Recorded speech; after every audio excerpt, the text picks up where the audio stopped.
now that Kenyans have started walking down that path that where they're almost achieving something, they shouldn't abandon the mission.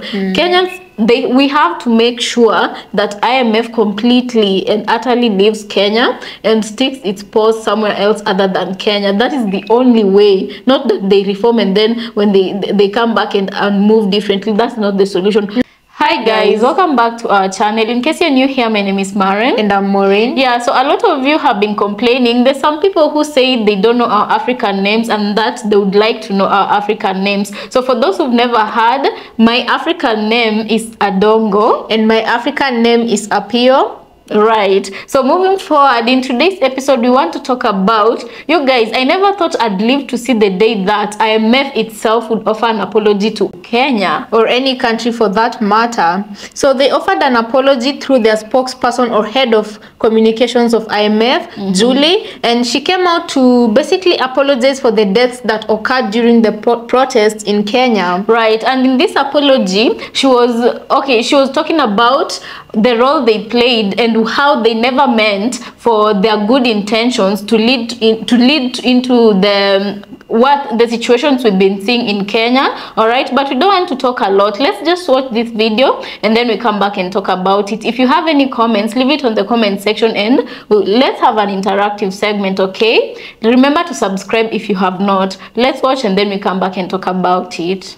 So turning to Kenya, let me start by expressing our deepest sympathy to the people affected by the tragic events in Kenya. Our hearts go out to those who have lost their lives, lost loved ones, or suffered injuries. With respect to Kenya's broader situation, I think it's important to say that the situation in Kenya reflects broader challenges facing many of our low-income members. Many of these countries are experiencing a funding squeeze, including on account of tighter global financial conditions and reduced availability of concessional financing. So policymakers in these countries, including in Kenya, face a complex balancing act. They have pressing spending needs in priority areas, such as social programs, health, and education. They're managing rising public debt and debt service, and they also have the challenge of boosting domestic revenue. For Kenya specifically, the goal of our IMF-supported program is to help establish sound macroeconomic fundamentals, and these are crucial for fostering sustainable and inclusive growth in the country, crucial for generating jobs for the Kenyan people, including Kenya's young population. We are currently working with the authorities to ensure that these objectives can be met, and we recognize that there's a careful balance between providing public services and securing adequate financing. Our program also includes initiatives to improve governance and transparency and to ensure responsible use of public funds, to safeguard social programs and social spending, particularly to protect the most vulnerable members of society. It's also important that these policies that are under discussion go through a process of broad consultation so they can gain broad public support. We remain committed to supporting Kenya in its effort to achieve inclusive growth. At every program review, we do take the opportunity to assess developments and make adjustments considering the evolving circumstances. And that's exactly what we're doing in our active and constructive discussion with the Kenyan authorities. And we're confident that we will be able to find a balanced path forward with Kenya. So guys, let's talk about this first before we continue. One thing we want to mention, Julie Kozak, the head of the spokesman of IMF, is talking about how Africa is having a hard time collecting revenue, and this is why they need, or they lend African countries money. Let's talk about Kenya, right? They say they lend Kenya money because we are a poor country and our country is incapable of coming up with enough revenue for the development programs to take place in our country, which to some extent is true, but it's not all 100% true. Because the next video we want to play you guys, we want you to really pay keen attention. This was the former governor of Nairobi. His name is Mike Sonko, not his official name, but he's known as Mike Sonko. He was the former governor of Nairobi, and in this video he explains how millions of shillings would get lost every day through just in Nairobi County alone. You've not even counted the other counties in Kenya or the other cities in Kenya, just Nairobi city alone. Yeah, so he says in a day he would be brought 50 million Kenyan shillings in a bag. And this is not him alone. People were used to divide millions of Kenyan shillings amongst themselves, and his cut was also brought. And in a bad day, he would be brought for 50 million Kenyan shillings. In a good day, this money would go up to 80 million Kenyan shillings. Per day, someone is pocketing 80 million Kenyan shillings and taking it home in a bag. Yet when they borrow money from the IMF, they go in the name of we are unable to raise funds. It's not that we are unable to raise funds, or it's not that Kenya is a poor country. It's that the leaders who are seated on their specific seats are busy embezzling money, the taxpayers' money. But we don't want to talk a lot because we came with receipts this time, right? And this is coming from the horse's mouth. This is the former governor of Nairobi, Mike Sonko. Let's hear what he has to say, and then we come back and talk about it. Revenue collection. Revenue collection. Then I remember at some point guys were collecting cash at the cash office. Nikaletewa pesa kwa ofisi. A day, namba Sonko 50M ni yako. Nikajifanya fala. Wengine washabeba zao. Finance minister ashachukua zake, kila mtu anachukua zake. So mimi nikajifanya mzuri. Ile pesa nililetewa nikaenda na State House. Let me hope that President Ruto will watch this. I went to State House. Akambia Uhuru, hebu angalia, this is my money nimepewa. Nimehongwa. 50 mic. 50 mic. For a day. Uhuru anasema no wewe Sonko, hii ni vipindi yako ama nini? Akaita Ruto. Hebu listen to Sonko. Hii cash and remember where we were banking our money, Cooperative Bank, City Hall. It's just 100 meters from the cash office. You can even throw a stone ifike hapo. Lakini do ifike huko. So me, I meant well. Yeah, because everybody was talking about city corruption. But why? Why did you mean well? I mean well because I wanted to fight with corruption. And you thought this I wanted guys. We have what is called character assassination. There were diversionary skills which were played against me by the deep state by then. So when you were going to... Let me finish the story. One second. Yes. So when you're going to Uhuru, yeah. So you were taking this to tell him we have a bigger problem because here. I was loyal to my bosses, to the system. Kambia boss, look, there's this problem. If 50 billion nimeletewa yangu, nipeleke nyumbani. Now it will be coming on daily basis. Yeah, you see that? Yes. So there was a guy in charge of IT State House called Mr. Mburu. I wanted to confirm whether this is true. So you see the gadgets you are fixing me now? Yeah. I was given that gadgets from State House, tires, blah, blah, blah, recording devices, to go and have a conversation with the guys if they'll bring me money again. So the next day they brought the money, I captured. 50 again? It used to vary, 50, depending on the collection of the day. 45, at times 60, at times 80. Cash? Cash. Like in bags and shit? Yes. Bags and shit. The latest, IMF has apologized to the people of Kenya. According to them, their program is to help establish sound economic fundamentals. And if their program that is there to help them bring relief to them is causing them pain, then they are sorry that the people of Kenya are going through this pain all in the name of IMF. So when we said IMF was the one behind Ruto action against his people, now IMF itself has confirmed to what we were saying.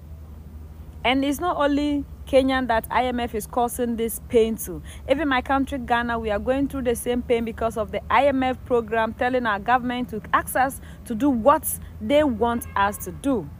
And because Ghana, we are quiet, unlike the Kenyans, IMF is not sorry about it. IMF is only apologizing to the people that are ready and know what life is all about. Just as the president of Burkina Faso, Ibrahim Traore, said that a slave that cannot rebel does not deserve pity.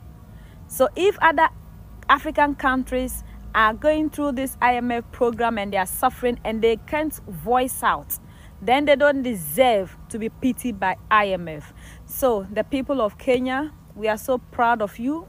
We are thankful to you for opening our eyes, showing us the way.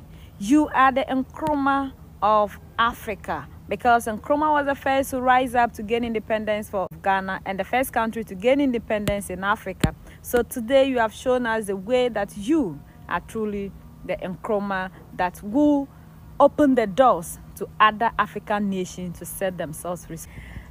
So that's the latest around the world, in Africa and in Kenya.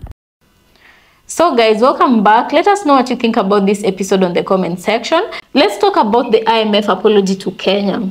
I really don't believe, you guys forgive me for saying this, but I don't believe that these people have the best intentions for anybody, especially Africans. I feel like, my personal opinion though, I feel like they came out to apologize in order to save face. Just PR. I feel like they came out because a lot of Kenyans have been calling them out a lot. And you guys, like, I feel like I'm very proud to be Kenyan because Kenyans were very active on X and they went and flooded. I'm telling you, they flooded the IMF page, Twitter, and they were like, if you lend any of our politicians and they had the president's photo there. Right. They said that man does not represent us when he's borrowing loans, and from this day henceforth, should he come to you borrowing a loan and you give him, do not expect Kenyans as a collective to pay it because he's not borrowing it for us. Right. We as a country are done with you, and the debt that we have with you, we demand our government to do a survey of all the debt and what we are remaining to pay you back. We want your pay bill number where, or your account number, where we can personally pay these loans so that you can each go our own way. Right. Each go meaning the IMF can go its own way and Kenya can go its own way. You know? So Kenyans are ready to pay this debt so long as they're told how much it is, and so long as it gets IMF out of Kenya. Also, they want, Kenyans are demanding for an audit. They want to know this money, the loan that supposedly Kenyans own, right? Yeah. That money, what was it used for? Exactly how much went to where? And how much was lost doing what by the government? Right. And from now henceforth, they're like, if you give money to that man, you let it be between the two of IMF and that man, not Kenya. IMF and Ruto, not IMF and Kenya. Right. Kenyans have refused to that IMF they should be tied to the hip with a debt they don't want. Exactly. So I do feel like as a country we are headed somewhere. Right. And Kenyans are not giving IMF a peaceful time, and I feel like they have a right to do so because they shouldn't be dictated towards, like, they shouldn't be forced or inclined to take a loan just because their president says we need this loan.